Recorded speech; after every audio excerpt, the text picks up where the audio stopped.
এই পৃথিবীতে তোমার পুরা হায়াত কখন তুমি কোথায় অবস্থান করবা, ঘরে থাকবা কখন, বাজারে থাকবা কখন, বাহিরে থাকবা কখন, আমি আল্লাহ তাআলা তা জানি। এবং শেষ পর্যন্ত কোন মাটিতে কোন জমিনে তোমার মৃত্যু হবে আমি সেটাও জানি। আমি আল্লাহ তাআলা তোমার হায়াতের 24 ঘন্টা পুরা হায়াত যখন তুমি যেখানেই থাকো, আমি ওয়াদা দিলাম আমি সেখানেই তোমার রিজিক পৌঁছাবো।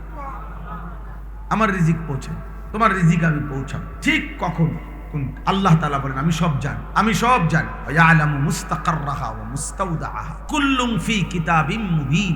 আল্লাহ তাআলা বলে শুধু জানি এমন না, বরং আমার প্রত্যেকটা মাখলুকের রিজিক, আমার প্রত্যেকটা সৃষ্টি দুনিয়াতে যে যা পাবে, একটা মানুষ, একটা গরু, একটা ছাগল, একটা পশু পাখি, একটা কীট পতঙ্গ, একটা জীব জন্তু, একটা উড়ন্ত পাখি, আল্লাহ তাআলা বলেন এই প্রত্যেকের রিজিক। রিজিক মানে কি? রিজিক মানে ভাত না, রিজিক মানে তরকারি না, রিজিক মানে হলো এক মানুষ তার দুনিয়ার হায়াতে আল্লাহর পক্ষ থেকে যা কিছু পায় সবটাকেই বলে রিজিক। সব কিছুই রিজিক। এই চন্দ্র, সূর্য, আলো, বাতাস, রোদ, বৃষ্টি, ক্ষেত, ফসল, আয়, উপার্জন, স্ত্রী, সন্তান, ছেলে মেয়ে, সুখ, শান্তি, হাসি, কান্না, সবকিছু রিজিক, সব আল্লাহর পক্ষ থেকে। আমার জীবনে আল্লাহর পক্ষ থেকে যা দুনিয়ার হায়াতে সবই রিজিক। এখন আল্লাহর পক্ষ থেকে না এমন কিছু আসেনি কারো জানা মতে? আমাদের জীবনের কোনো একটা সেকেন্ডের এমন কি আছে যেটা আমাদের আল্লাহর পক্ষ থেকে না? এটা কি আছে? কোনো কিছু এরকম না। জীবনের সব কিছুই আল্লাহর পক্ষ থেকে। তো আল্লাহ তাআলা বলেন আমি আল্লাহ তাআলা আসমান জমিন সৃষ্টির 50,000 বছর আগে, তো আল্লাহ তাআলা বলেন আসমান জমিন সৃষ্টির 50,000 বছর পূর্বে, 50,000 বছর পূর্বেই 7 আসমানের ঊর্ধ্বে লৌহে মাহফুজে তাকদীরের মধ্যে আল্লাহ তাআলা তার কুদরতি কলম দিয়ে এই সমস্ত সৃষ্টির সমস্ত তাকদীর, রিজিক, সমস্ত বরাদ্দ আল্লাহ তাআলা লিখে ফেলেছে, লিখে ফেলেছে। হ্যাঁ, আমি কোন লোকমা খাবার খাবো, কতটুকু খাবো, প্রত্যেকটা নির্ধারিত। আমার খাবারের মাঝখানে 1 লোকমা ভাত আমার বাচ্চা, ঠিকই দেখা গেছে ও আয়সা 1 লোকমা ভাত বাবার প্লেটের থেকে মুখে নিয়ে সে চলে যায়, বাকি ভাতটা বাবা খায়। বোঝা গেল ওই 1 লোকমা খাবার তার বাচ্চার রিজিক। ফলে আল্লাহ তাআলা তারটা তাকে দিয়ে দিছে, বাবারটা বাবাকে দিয়ে দিছে। আজকে দুপুরবেলা আমি বাসায়, আমার ছোট মেয়ে আছে 4.5 বছর বয়স। এখন আজকে ছোট দুপুরেও আম খাইতেছি, কাইটা কাইটা আমি কাইটা দিতেছি, আমিও খাইতেছি, আমার মেয়েও আমার সাথে বসে বসে খাইতেছে। এখন আগের একটা বড়া আমের ওই খাইছে, কারণ এরপরের বড়া আমি ওই বলছে এটা আব্বু আপনি এটা খান, তো আমি মুখে নিছি বড়াটা, তো এক সাইডে দিয়ে আমি একটু কামড় দিছি, ওই আবার কইতেছে ওই খাইব, তা আমি আবার ওটা ওর হাতে দিয়ে দিছি। তাইলে বোঝা গেল যে আমের এই বড়াটার মধ্যে এক সাইডের একটু কোনা আমার রিজিক, ওইটুকু খাওয়া শেষ হইতে হইতেই বাচ্চা এটা নিয়ে নিছে। মানে আল্লাহ তাআলাই কুদরতি ভাবে তার রিজিক তাকে পৌঁছায় দিছে। তাহলে আমরা কেউ জানি না, আমি নিচে আমি খামু, কিন্তু আসমানওয়ালা জানে এটা আমার না। কুল্লুম ফি কিতাবিম মুবিন। আল্লাহ তাআলা বলেন সব আমি লিখে রেখেছি, ফয়সালা করে রাখছি। আমি আল্লাহ তাআলা তাকদীরের মধ্যে বন্টন করে দিয়েছি। একটা পিঁপড়া এখান থেকে ওই পর্যন্ত চলে যায়, কিন্তু ওই পর্যন্ত যাওয়ার পরে আরেকজনে মাইরা ফেলে, অথচ এই লোকটার থেকে সে বাইচা গেছিল।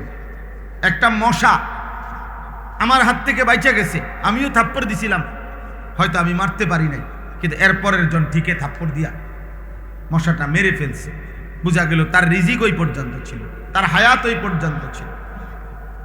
তো এই জন্য একটা বিষয় আমাদের প্রথম বোঝা, আমি যে আয়াতগুলো পড়ছি এই আয়াতগুলো কোরআনুল কারীমের 12 নম্বর পারা 11 নম্বর সূরা, সূরা হুদ।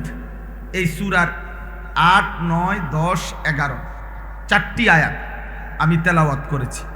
এই অল্প একটু সময় আপনাদের সামনে এই আয়াতের তর্জমা বলতে চাচ্ছিল। তো এখানে একটা জিনিস আল্লাহ তাআলা একজন ইমানদার আর একজন বেঈমান নাফরমানের জীবনের একটা পার্থক্য তুলে ধরছেন।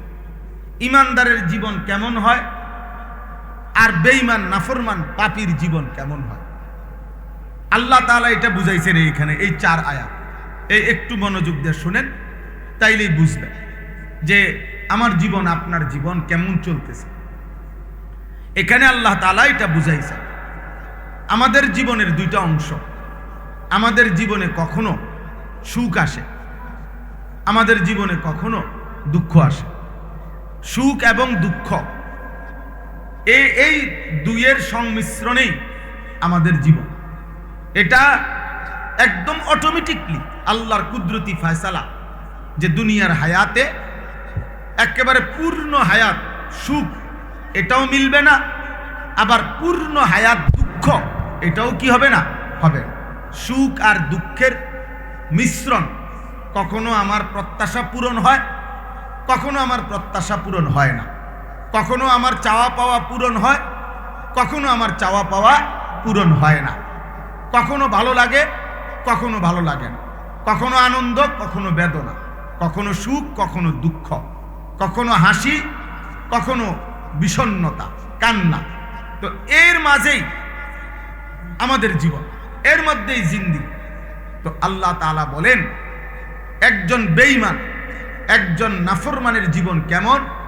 নাফরমানের জীবন হলো যখনই সে অনেক দিন আরামে ছিল, যখনই তার উপরে কোনো বিপদ, মুসিবত, পেরেশানি সুখের পরে আসে, সাথে সাথে সে দুইটা কাজ করে।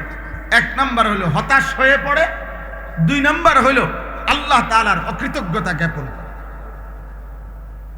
অকৃতজ্ঞ, আল্লাহ তাআলার নাফরমানি করে, আল্লাহ তাআলার নাফরমানি করে। আবার যখন একটি নির্দিষ্ট সময় পরে তার দুঃখ পেরেশানি দূর হয়ে যায়, সুখ স্বাচ্ছন্দ্য সচ্ছলতা আবার ফিরে আসে, তো আবার পুনরায় এবার বলে একটা পেরেশানিতে আসিলাম, একটা বিপদে আসিলাম, বিপদ আপদ সব কাইটা গেছে, হ্যাঁ এখন আর কোনো সমস্যা নেই, এখন আর কোনো সমস্যা নেই। এবার সে অহংকারী হয়ে যায়, এবার সে গর্বকারী হয়ে যায়, এবার আনন্দে আত্মহারা হইয়া আবার নাফরমানির মধ্যে লিপ্ত থাকে। আগের মুসিবতের সময়ও আল্লাহকে স্মরণ করে নাই, এখন সুখের সময়ও আল্লাহকে কি করে নাই, স্মরণ করে নাই। প্রতিবারই ভুলে যায় আল্লাহকে, প্রতিবারই মনে পড়ে না আল্লাহকে। আল্লাহ তাআলা বলেন এর বিপরীতে যেই লোক ইমানদার, যেই লোক মোমেন, যে লোক আল্লাহ চিনে, আখেরাত চিনে, যেই লোক, তো আল্লাহ তাআলা বলেন তার উভয় অবস্থাতে সে সবর করে। তার জীবন হলো যখনই আমার বিপদ কিংবা দুঃখ আসবে, ইমানদার মাত্রই সে সবর করে, সে বিশ্বাস করে, সে বুঝে যে যে আল্লাহ আমাকে সুখ দিয়েছেন ওই আল্লাহই আমাকে দুঃখ দিয়েছেন, আবার সেই আল্লাহই আমার এই দুঃখ দূর করে আবার আমার জীবনে কি আনবেন, সুখ আনবেন। অর্থাৎ সে সবর করে, সে সবর করে। দুঃখে সে আল্লাহর উপর থেকে ভরসা হারায় না, সুখে সে আল্লাহ তাআলার অকৃতজ্ঞতা, নাফরমানি আর পাপ অবাধ্যতা করে না, বরং উভয় অবস্থাতে সে সবরের মাধ্যমে, আমলের মাধ্যমে সে তার জীবন পরিচালিত করে। দুঃখেও আল্লাহকে ডাকে, সুখেও আল্লাহকে ডাকে, আনন্দেও আল্লাহকে ডাকে, বেদনাতেও আল্লাহকে ডাকে। সর্বাবস্থায় আল্লাহ তাআলা বলেন আমি ওয়াদা দিলাম আমার এমন ইমানদার বান্দার পুরা জিন্দেগীর গুনাহ আমি মাফ করে দেব এবং শ্রেষ্ঠতম বিনিময় জান্নাত তাকে দিয়ে দেব, জান্নাত তাকে দিয়ে দেব। আর ওই যে নাফরমান, যেই নাফরমান প্রতিনিয়ত সে মনে করে হায়াত, আল্লাহকে ভুলে যায়, যে এই বেঈমান, এই নাফরমান, এই পাপীর জীবন হইল সে সারাক্ষণ সুখ কামনা করে। তার কথা হইল 24 ঘন্টা পুরা হায়াত সুখ, আনন্দ, উল্লাস আমার প্রাপ্য, আমার প্রাপ্য এটা। এজন্য যখনই বিপদগ্রস্ত হয়, পেরেশানিতে পড়ে, অভাবে পড়ে, দুঃখ এবং যন্ত্রণায় পড়ে, তখনই সে হতাশ হয়ে পড়ে। সবে তো ঠিক আছিল, কি থেকে কি হইল, হ্যাঁ আমার কপালে নি এত গজব, আমার কপালে নি এত মুসিবত, আরে খোদা আর বুঝি মানুষ দেখলা না, এই ইত্যাদি ইত্যাদি কথা। অর্থাৎ হতাশ হয়ে গেছে, আল্লাহর নাফরমানি করে ফেলছে। আল্লাহর নাম, আল্লাহর প্রতি যাহা গত এতদিন যাবৎ সুখে ছিলাম আমি, এতদিন সুস্থ ছিলাম, সেটা আমার আল্লাহ দিছেন। আজ মুসিবত আমার আল্লাহই দিছেন। তো আমার মনে রাখা দরকার ছিল কাকে? আল্লাহকে। আল্লাহকে অপেক্ষা করা দরকার ছিল আল্লাহর রহমতের, আশা করা দরকার ছিল আল্লাহর রহমতের। আল্লাহ বলেন বেঈমান এটা করতে পারে না, নাফরমান এটা করতে পারে না। নাফরমান দুঃখে হতাশ হয়ে যায়, সুখে অহংকারী হয়ে যায়।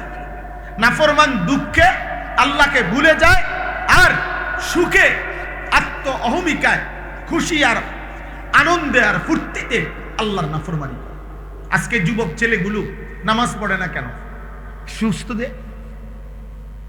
সুস্থ যে সে, হ্যাঁ, 24 ঘন্টা দিবা নিশি মোবাইলে অস্থির ছবি নর্তকী দেখে কেন? সুস্থ যে সে, তার যৌবনের চাহিদা আল্লাহ তাআলা যে এখনো ঠিক রাখছেন, আল্লাহ যে এখনো ঠিক রাখছেন। এই আবার যখন বিপদে পড়ে অসংখ্য নাফরমান হতাশ হইয়া এমনও আছে এক পর্যায়ে আত্মহত্যা করে। অর্থাৎ এত দুঃখ, এত বেদনা, এত অস্থিরতা আর সহ্য হয় না। তাইলে উভয়টাই নাফরমানির কারণ।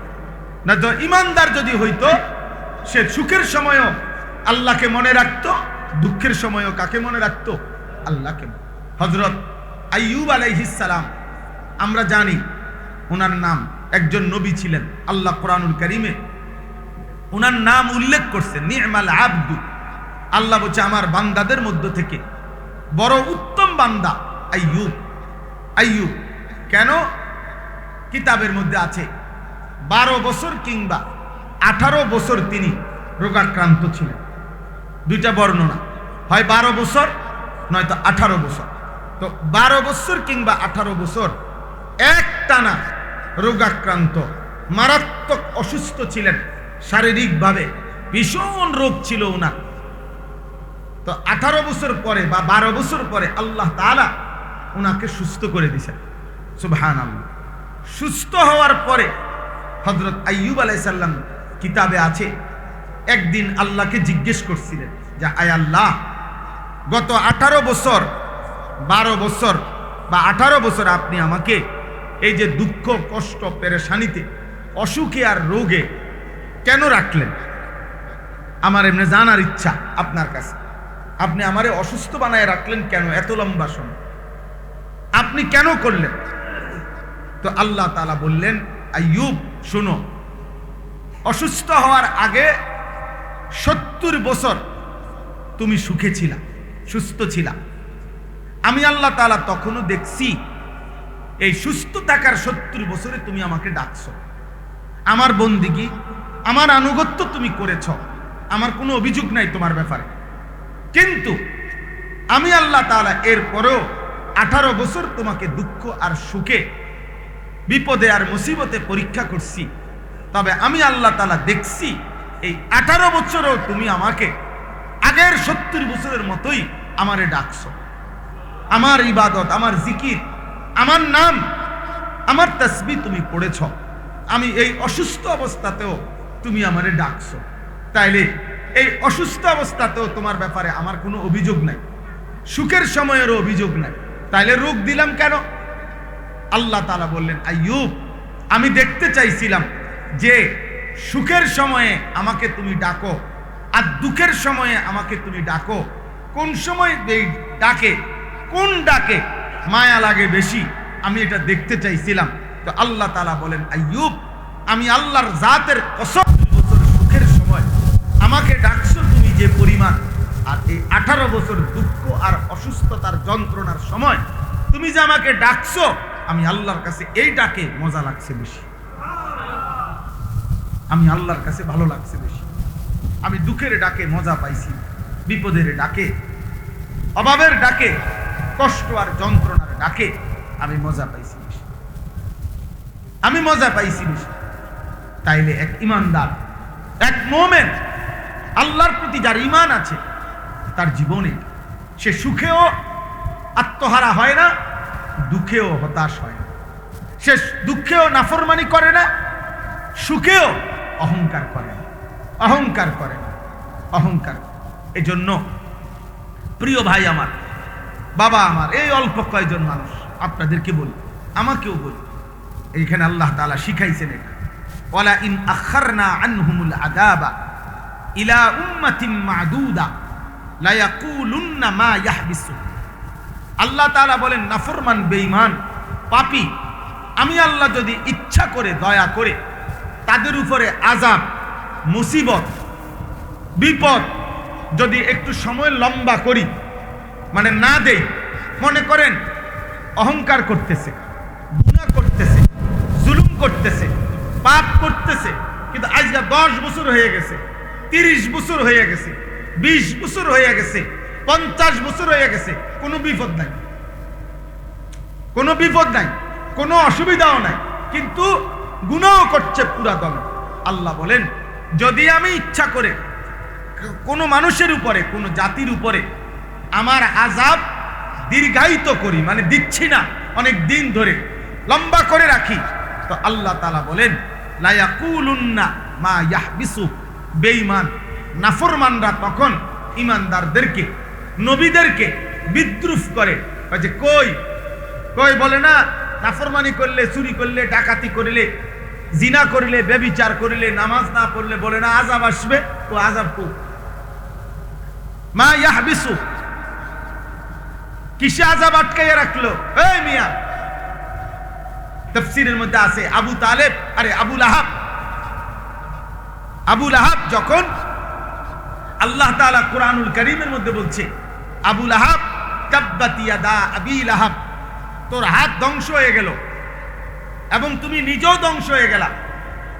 এরপরে আবু লাহাব চূড়ান্ত, এটা তো আল্লাহ বলে রাখছে, কিন্তু আল্লাহ তাআলা যেদিন তাকে চূড়ান্ত আযাব দিছে, ওই আযাবের আগ পর্যন্ত এই বেঈমান প্রত্যেক দিন সকালবেলা ঘুম থেকে উঠেই নবীজির সাহাবাদের কাছে যাইতো, সাহাবাদের কাছে গিয়েই বলতে, এই আবু বকর, ওমর, এদিকে, এই দেখো, কই কোনো অসুবিধা আছে নি? দেখো, বুঝেন নাই?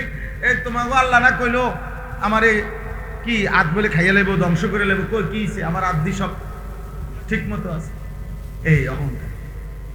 আল্লাহ তাআলা বলেন, নাফরমান এমন হয়, আমি যদি আযাবকে একটু দেরি করছি, দিচ্ছি না ইচ্ছা করে, তো তারা বলে মা ইয়াহবিসু, আল্লাহর আযাব কিসে আটকায় রাখলো? কই আল্লাহ, কই আযাব, কই আযাব আসে না কেন?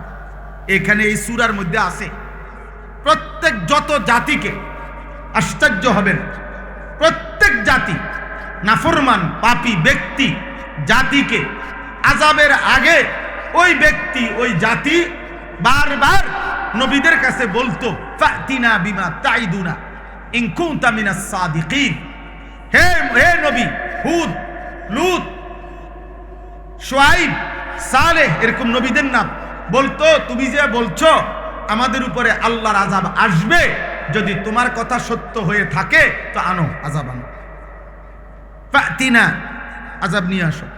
কই আযাব, কই আযাব, কই? এই প্রত্যেক জালেম, প্রত্যেক পাপী ধ্বংস হওয়ার আগে এই পরিমাণ অহংকার করে, অহংকারের সময় সে মনে করে তার জীবনে আর সুখ আসবে, দুঃখ আসবে না, তার জীবনে আর মুসিবত আসবে না, তার উপরে কোনো মুসিবত আসবে না, তার উপরে কোনো আযাব আসবে না, সে মনে করে এটা, সে অহংকার করে।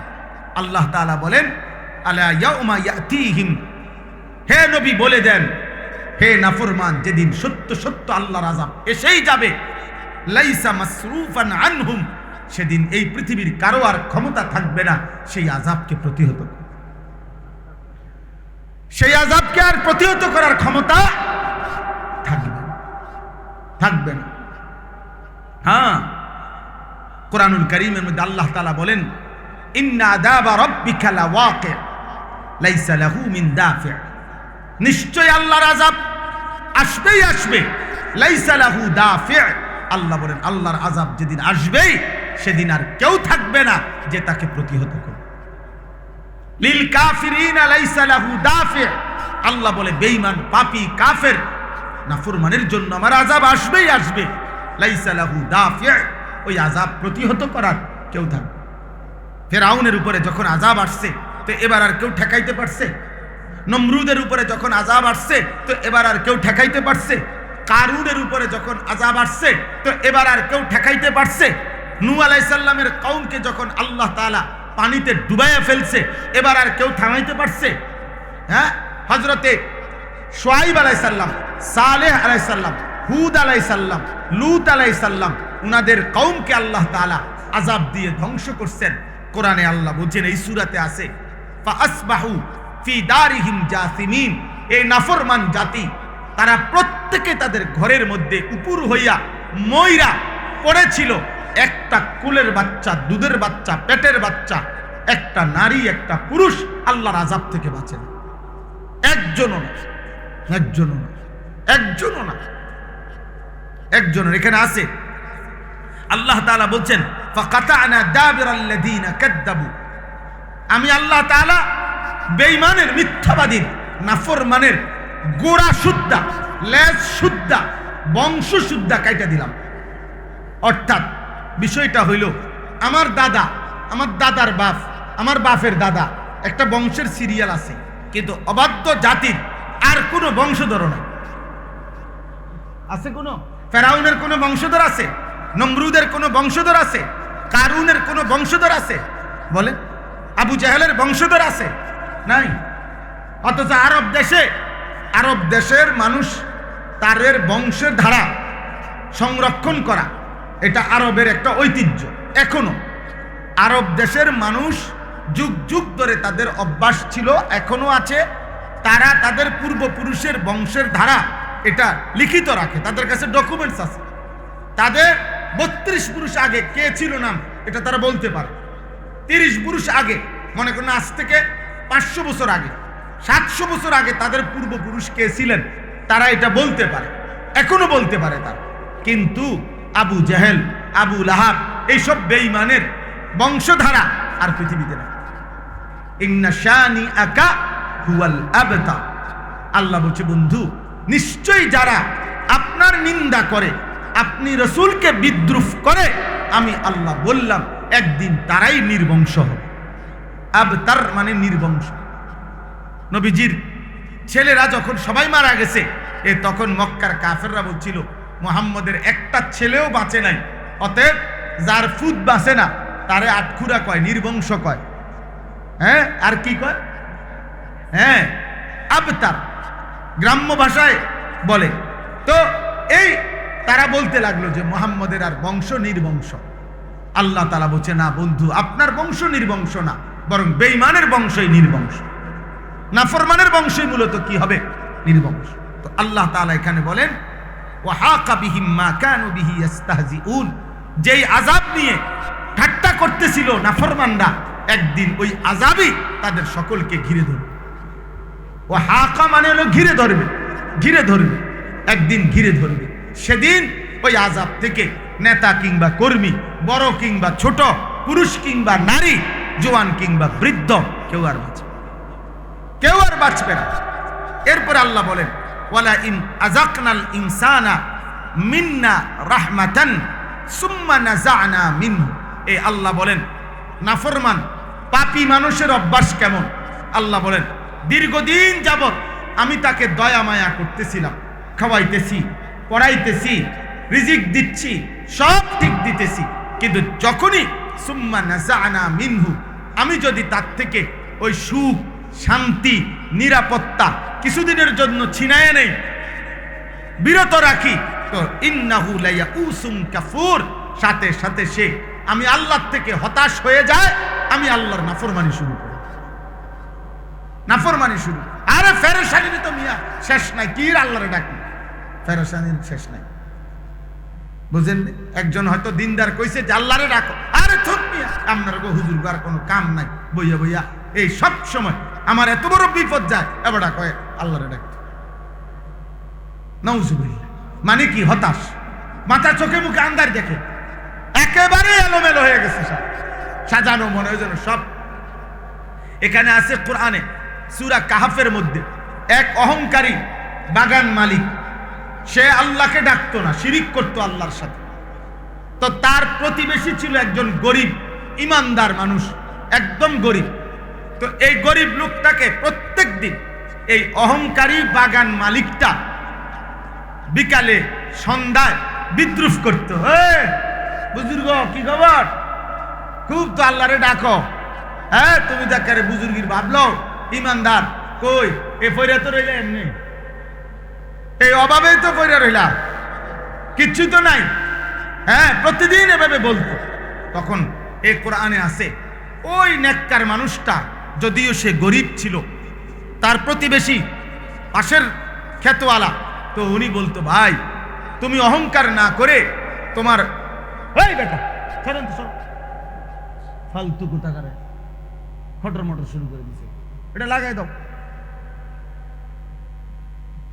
তো এই জন্য বললাম এ করতো কি, তো সন্ধ্যাবেলা এর বিদ্রুপ করত, আর উনি বলতো তোমার উচিত আল্লাহকে ডাকা, আল্লাহকে ডাকা যে হে বাগান মালিক আল্লাহর নাফরমানি করো না, অহংকার করো না, অহংকার করো না, এটা বলতো তাকে।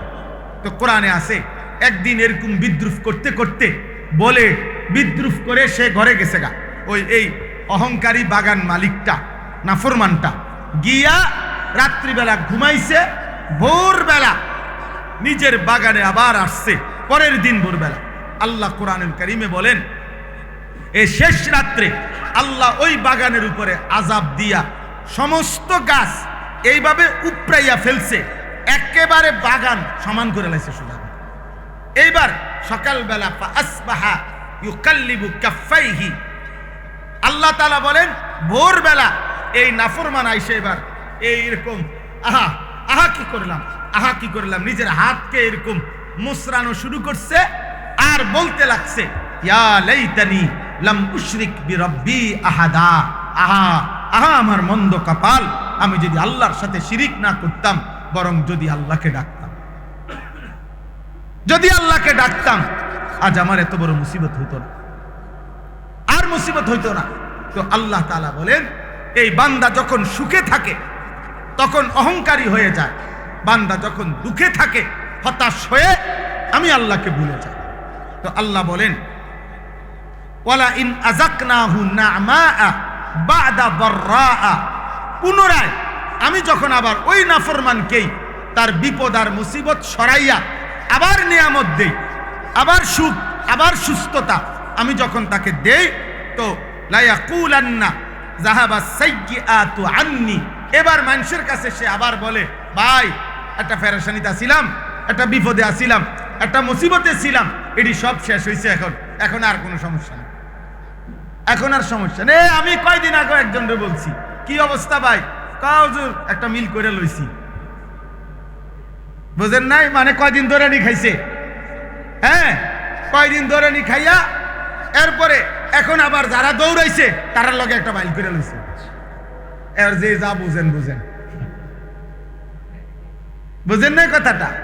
হ্যাঁ আমি একজনকে বললাম যে ভাই মাশাআল্লাহ, হ্যাঁ আগে দেখছি আমনে থাকতেন পিছে, উনি থাকতো আগে, অন শুধু লোকটা মানে একটু আগ পিছে হয়েছে আর কি, দূর অন উনি আগে ইনি পিছে, এরকম। অর্থাৎ জালেম আরেক জালেম খুঁজে নেয়, পাপী আরেক পাপীকে কি করে নেয়, তালাশ করে নেয়, অপরের সম্পদ লুণ্ঠনকারী ওই সে আরেক লুণ্ঠনকারীকে কি করে নেয়, তালাশ করে।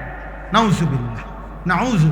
অথচ প্রত্যেক ব্যক্তি একেবারে ক্ষমতার মসনদে যে অথবা সামান্য দুনিয়ার সাধারণ থেকে সাধারণ মানুষ, প্রত্যেকের এটা বোঝা উচিত এই রাত্রি অন্ধকার হয় আবার আলো হয়, আবার আলো অন্ধকার হয়, তাহলে যে আকাশে আলো ফুটে সেই আকাশে অন্ধকার আসে, যেই নদীতে জোয়ার আসে সেই নদীতে ভাটা আসে, যেই গাছে সবুজ পাতা ফোটে সেই গাছে ফুল আরেক পাতা হলুদ হইয়া ঝরে পড়ে, তাহলে বুঝাই গেল আমার জীবনের সুখ এটাও স্থায়ী না, আমার জীবনের দুঃখ এটাও স্থায়ী না। কাজে সুখের সময়ও আল্লাহকে না ভুলা, দুঃখের সময়ও আল্লাহকে না ভুলা, এটাই হচ্ছে কি ইমানদারের উচিত, এটাই উচিত কি ইমানদার। এবারে নেতা বলেন, কর্মী বলেন, জনগণ বলেন, শাসক বলেন, প্রত্যেকেরই এটা উচিত, প্রত্যেকেরই এটা ইনসাফ, প্রত্যেকেরই এটা ইনসাফ। তো আল্লাহ তাআলা বলেন লা ইয়াকুলান্না যাহাবা সাইয়্যাতু আন্নি, আমার মুসিবত চলে গেছে, যখনই বিপদ চলে যায় বলে ইন্নাহু লা ফারিহুন ফাখুর, আল্লাহ বলেন নিশ্চয়ই এবার সে উল্লাসিত হয়। অর্থাৎ যখন একটু সম্পদ আছে, ভোগ বিলাসিতায় মত্ত। বুড়া মিয়া গত 30 বছর ধরে কষ্ট করছে, এখন যখন ফুদ বিদেশ গিয়া টাকা পয়সার একটা মিল হইছে, এখন বাড়িঘর করে বাহ নাটক দেখে, সিনেমা দেখে, টেলিভিশন দেখে, খেলা দেখে, এখন পুতের বউ বেপর্দা, মেয়ে বেপর্দা না, উনি এখন পয়সার একটা ভাব দেখাইতেছে। এখন উনি বুঝাইতেছে আমার টাকা হইছে, আমার টাকা হইছে। এবার সে আনন্দে উল্লাসিত, আর হলো ফকুর, অহংকারী, অহংকারী, অহংকারী। আল্লাহ তাআলা বলেন এই আচরণ বেঈমানের আচরণ। তাহলে দুঃখে আল্লাহকে ভুলে হতাশ হওয়া এটাও বেঈমানের আচরণ, সুখে আল্লাহকে ভুলে অহংকার করা এটাও কার আচরণ? কথা বলেন না, বেঈমানের আচরণ। এবার মুমিনের আচরণ কি? আল্লাহ তাআলা বলেন এই শেষ আয়াত, ইল্লাল্লাযীনা সাবারু, কিন্তু আমার যেই সকল বান্দা সব অবস্থায় সবর করে। সবর করার মূল অর্থ হইল আল্লাহর হুকুমের উপরে টিকে থাকা। আমরা স্বাভাবিকভাবে সবর বলতে বুঝি ধৈর্য ধরা, এটাও অর্থ ঠিক আছে, কিন্তু তাফসীরের ভাষায়, আরবি ভাষার মূল অর্থ হলো সবরের, তাফসীরের ভাষায়, পরিভাষায় আল্লাহ তাআলার হুকুমের উপরে মজবুত থাকা, এটাকে বলে সবর। অর্থাৎ আল্লাহর হুকুমের উপরে আমি গুনাহও করব না, আল্লাহর আদেশও আমি কি ছাড়ব না, এটাকে বলে সবর। তো আল্লাহ বলেন ইল্লাল্লাযীনা সাবারু, দুঃখে কিংবা সুখে উভয় অবস্থাতে যে সবর করে, যে মজবুত হয়ে থাকে, দৃঢ় থাকে, ওয়া আমিলুস সালিহাত, আর জীবনভর নেক আমল করতে থাকে, উলাইকা লাহুম মাগফিরাতুম ওয়া আজরুন কাবীর, আমি আল্লাহ ওয়াদা দিলাম আমি তাদের জিন্দেগীর গুনাহ মাফ করে দেব এবং মহা বিনিময় জান্নাত দিয়ে দেব। এই 4 আয়াতের অর্থ শেষ, তরজমা শেষ। এখন আসেন আমি আপনাদের কাছে এই কথাই আমার শেষ কথা, আমরা যেন সুখে কিংবা দুঃখে,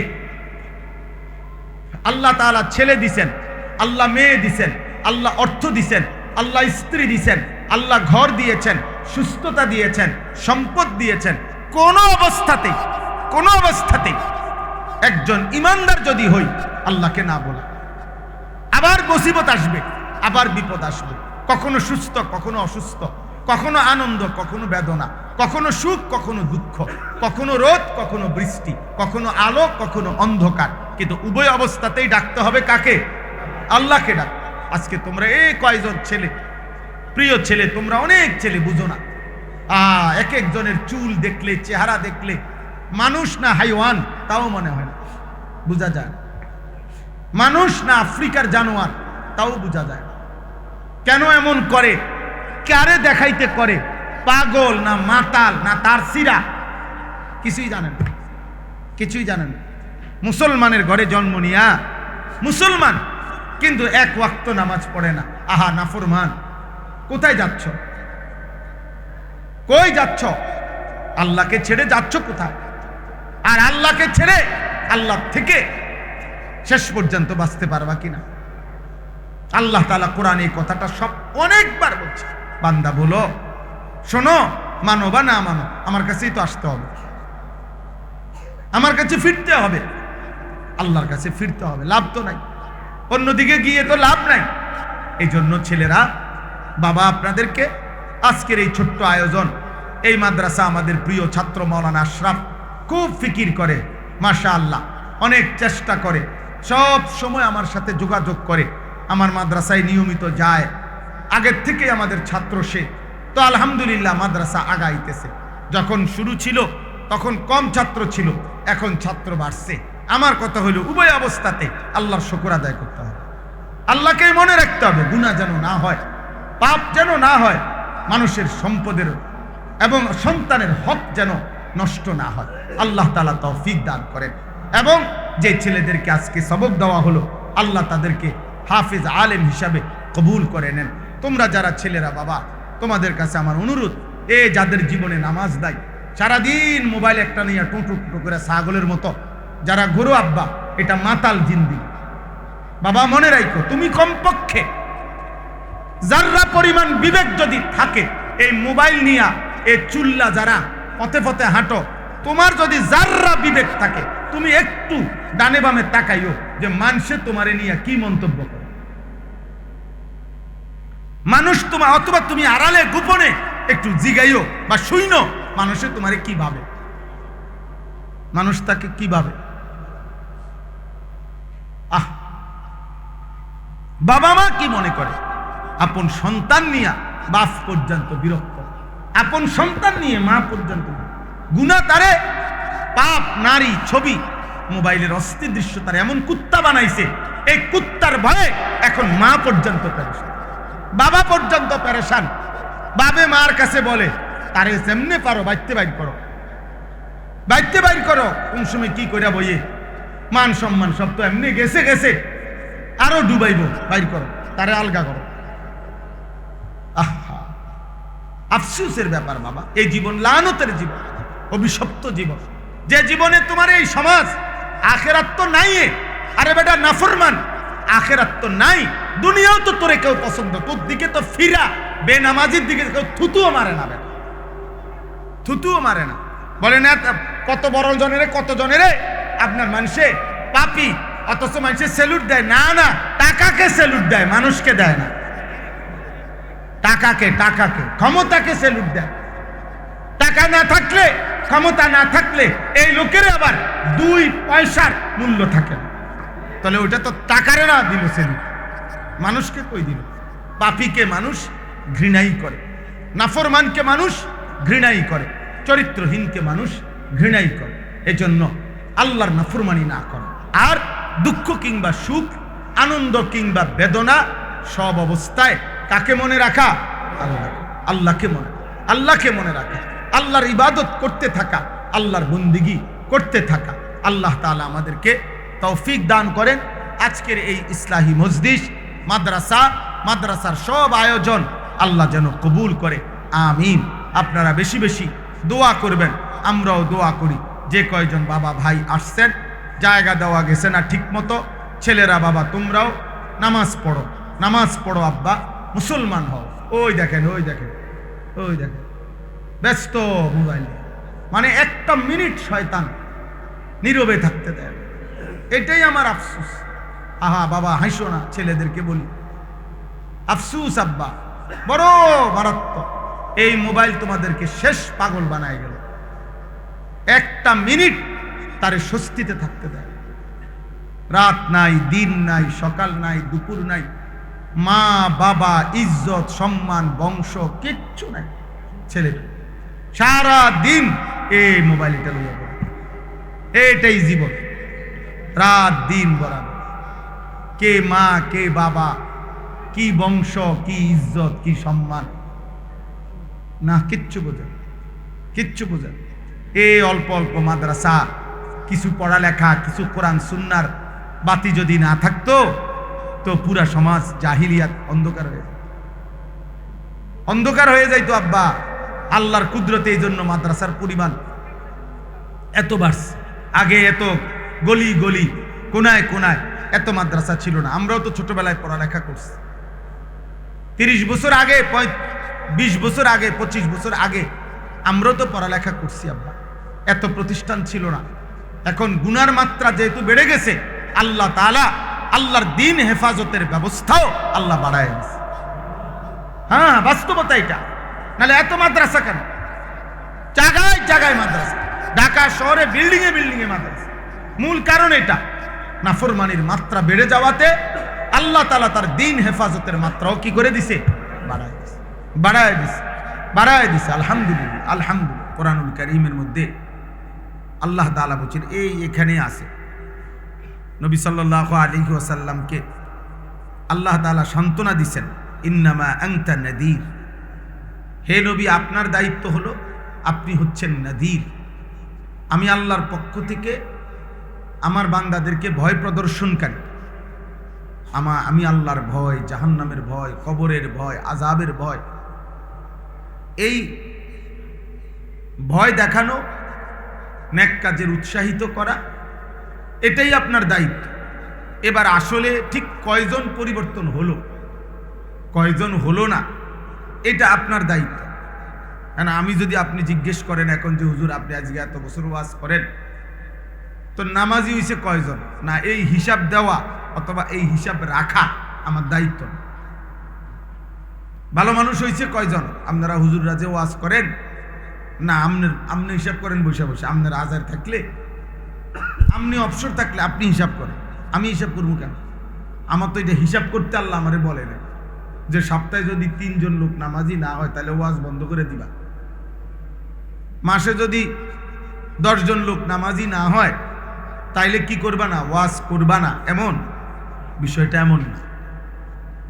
হাদিসের মধ্যে আছে কিয়ামতের দিন আল্লাহ তাআলার সামনে প্রত্যেক নবী হাসরের ময়দানে যখন দাঁড়াবে প্রথম, তখন প্রত্যেক নবীর সাথে ওনার ইমানদার উম্মত যারা ইমান আনছে ওই নবীর উপরে, ওনারাও সাথে থাকবে প্রত্যেকের সাথে। তো নবী সাল্লাল্লাহু আলাইহি ওয়াসাল্লাম বলছেন, এমন নবীও হাসরের ময়দানে আল্লাহর সামনে দাঁড়াবে যেই নবীর সাথে ওনার ইমানদার উম্মত মাত্র 3 জন। কোন নবী দাঁড়াবে ওনার সাথে ওনার ইমানদার উম্মত সির্ফ 2 জন। কোন নবী দাঁড়াবে ওনার সাথে ওনার ইমানদার উম্মত ওয়াহিদ, 1 জন। তো নবীজি বলেন, রিয়াজুস সালিহিন এই কিতাবে আছে, কিয়ামতের দিন এমনও বহু নবী দাঁড়াবে যেই নবীর সাথে তার ইমানদার উম্মত 1 জনও নাই, লাইসা মাআহু আহাদ, কেউ নাই তার সাথে। মানে উনার পুরা জীবন দাওয়াত দেওয়ার পরে, আল্লাহর কথা বলার পরে 1 জনও কি আনে নাই, ঈমান আনে নাই, ঈমান আনে নাই। তাহলে এখন কি মনে হয়, ওই নবী কি ব্যর্থ? ওই নবী কি নবী হিসেবে বাদ? ওই নবী পুরস্কার পাবে না? তাহলে অথচ কি নাই, অনুসারী 1 জন। মৃত্যু পর্যন্ত ওই নবী আল্লাহর উপরে ঈমান আনছে, আল্লাহর হুকুম পালন করছে, ইবাদত করছে একাই। তাইলে এই জন্য বললাম আমাদের মূল ফিকির এটা, আল্লাহর পথে যারা ডাকে, দাঈ ইলাল্লাহ, মানুষকে যারা আল্লাহর দিকে ডাকে, তাদের মূল ফিকির এটা যে আল্লাহর দিকে আমার ডাকতে হবে। গ্রহণ করুক বা না করুক, শত্রুতা করুক আর পছন্দ করুক, আদর করুক আর গোস্বা করুক, জিদ করুক আর ভালোবাসুক, আমাকে বলতেই হবে, আমাকে আল্লাহর কথা বলতেই হবে। রোদ কিংবা বৃষ্টি, আলো কিংবা অন্ধকার। পরশুদিন আমি সিলেট বয়ান করছি আসরের আগে।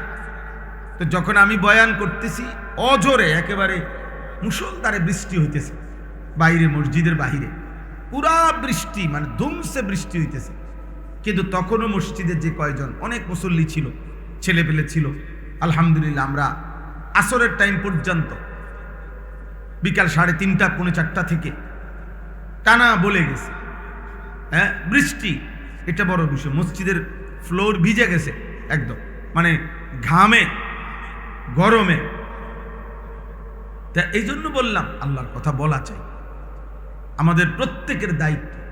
এই আজকে যদি আমরা যারা নামাজি মানুষ, যারা কিছু নামাজ রোজা করে, আল্লাহ বিল্লাহ করে, ইনারাও যদি একটু একটু করে ওনাদের সাথে আশেপাশে ছেলে মেয়ে, স্ত্রী, সন্তান, ভাই, বন্ধু, পড়োশি, প্রতিবেশী একটু একটু যদি বলতো, তাহলে আরো নামাজি বাড়ত, আরো দিনদার বাড়ত।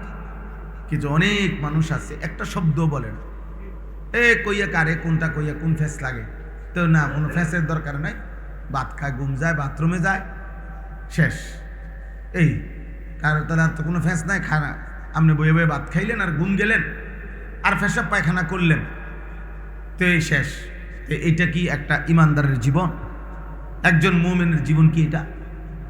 তাইলে এই সমাজে ইসরাফিলের ফু পর্যন্ত বন্ধ মানুষ থাকবে, অসৎ লোক থাকবে, চরিত্রহীন লোক থাকবে, হারাম, নাফরমান, পাপী, বেনামাজি, অসভ্য এরাই বেশি থাকবে। এটা আল্লাহরই ফায়সালা। নাফরমান বেশি থাকবে। আল্লাহ তাআলা কোরআনে বারবার বলছেন ইমানদার, আল্লাহর অনুগত কম। ওয়া কালিলুম মিন ইবাদিয়াশ শাকুর, আল্লাহ বলছেন আমার কৃতজ্ঞ বান্দা কম।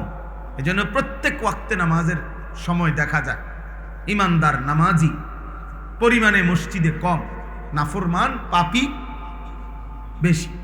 একটা বাজারের মসজিদে নামাজের ওয়াক্তে নামাজি যতজন তার চাইতে 10 ডবল বেশি হবে বাজারের দোকান। অথচ এরা মুসলমান, ওরা চিল্লাইতেছে, হই হুল্লুর করতেছে, খাইতেছে, গপ মারতেছে, লম্বা স্লোগান দিতেছে, তামাশা করছে, জোয়ানরাও, বয়স্করাও, মাঝ বয়সীরাও। আশ্চর্য! কত দোকানদার আছে বাজারে, তার দোকানের পাশেই মসজিদ, কিন্তু 40 বছরও নাফরমান বলতে পারবে না মসজিদের জামাতে নামাজ পড়ে কেন। এক ধরনের জন্তু জানোয়ারের জীবন, এক বেলা উপার্জন করে, আরেক বেলা খায়, খালাস, মনে করছে এরই নাম জীবন। দিনভর রোজগার, রাতভর উপভোগ। দিনভর পরিশ্রম করে রোজগার করছে, রাতভর এটা ভোগ করছে, শেষ।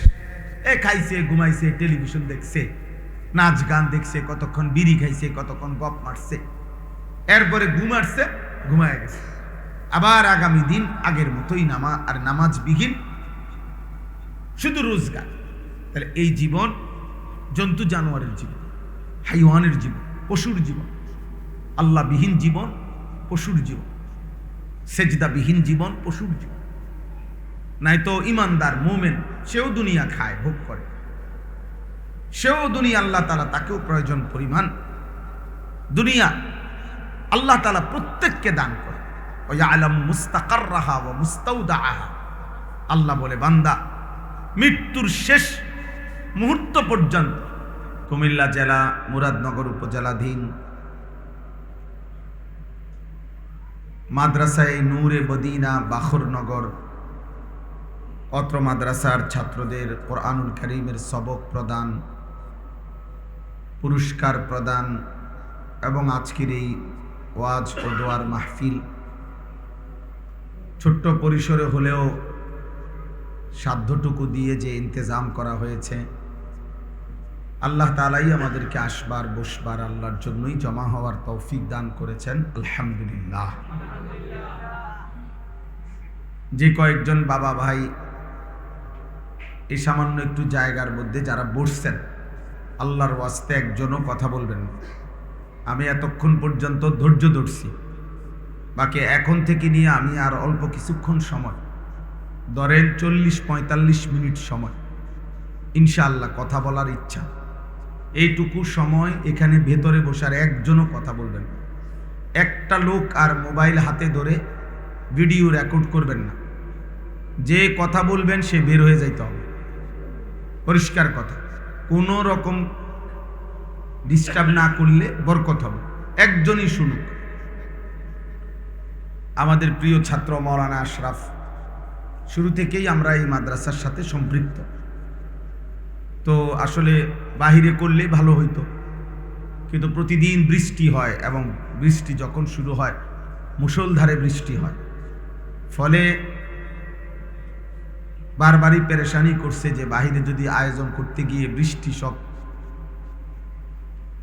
লন্ডভন্ড হয়ে যায় তো কষ্ট হয়ে যাবে। এই জন্য জায়গা না থাকা সত্ত্বেও ভিতরে আয়োজন করতে হয়েছে।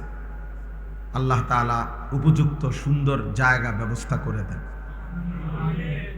এরপরেও মূলত আমাদের একটা ফিকির থাকে যে আমরা চেষ্টা করি ছোট বড় যখনই সুযোগ হয়, যেটুকু সুযোগ হয়, আল্লাহর কথা বলা। আসলে আল্লাহর কথা বলতে পারা, শুনতে পারা, এটা নেকি, নেকি আল্লাহর দিকে ডাকা নেকি, শোনা নেকি। অতএব ছোট বড় মূল্যায়ন অবমূল্যায়ন এটা কোনো বিবেচ্য বিষয় না। এগুলো আসলে দুনিয়াবি বিষয়। লোক কম হইছে, বেশি হইছে, মূল্যায়ন অবমূল্যায়ন, হই হুল্লুর হাঙ্গামা, এগুলো দুনিয়াবি যাদের বিভিন্ন পদ পদবি, দুনিয়াবি স্বার্থের যাদের হিসাব কিতাব আছে তাদের অনেক কিছু। কিন্তু যার সওয়াব দরকার, যার নেকি দরকার, যার আখিরাত দরকার, তার জন্য সকল সুযোগ সকল সম্ভাবনা কাজে লাগানো উচিত। আমরা আজকে ফজরের নামাজের পরে কুমিল্লা কোটবাড়ি, আমাদের কুমিল্লা ইউনিভার্সিটির, কুমিল্লা বিশ্ববিদ্যালয়ের কিছু ছাত্র, তারা ফজর ক্যাম্পেইনের আয়োজন করছিল। ফজরের পরে বয়ান, আমার দাওয়াত ছিল। আলহামদুলিল্লাহ এই ফজরের নামাজের পরেও আমরা প্রায় 7টা সোয়া 7টা পর্যন্ত 1.5 ঘন্টা পৌনে 2 ঘন্টা বয়ান করছিলাম। তো উদ্দেশ্য হলো ফজরের পর জোহরের পর বোঝানো, যখনই আল্লাহর কথা বলার সুযোগ হয়, যেটুকু সুযোগ হয় আল্লাহর কথা বলা, আল্লাহর কথা বলা। ঠিক কখন বললে মানুষের পরিবর্তন হবে সেটা মূল বিষয় না, আল্লাহই জানেন। কখন বললে, কোন দিন বললে, কতবার বললে কারো জীবনের পরিবর্তন হবে সেটা আমাদের কারোই জানা না, জানেন শুধুই আল্লাহ তাআলা। ফায়সালা শুধুই আল্লাহ তাআলার, সিদ্ধান্ত শুধুই আল্লাহ তাআলার হাতে। আমাদের দায়িত্ব বলে যাও, আমাদের দায়িত্ব বলে যাও। আল্লাহ তাআলা এই মাদ্রাসাকে কবুল করে নেন, এই মাদ্রাসা আরো আল্লাহ তাআলা বরকত দান করেন। আল্লাহ আমাদের সবাইকে ঈমান আমল দান করেন। আলহামদুলিল্লাহি রাব্বিল আলামিন। আল্লাহুম্মা আনতাস সালাম ওয়া মিনকাস সালাম, তাবারাকতা ইয়া যাল জালালি ওয়াল ইকরাম। মাওলাই করিম আপনি মাফ করে দেন, মেহেরবান মাওলা আপনি মাফ করে দেন, ঈমান আমল দান করেন, ইজ্জত আফিয়ত দান করেন।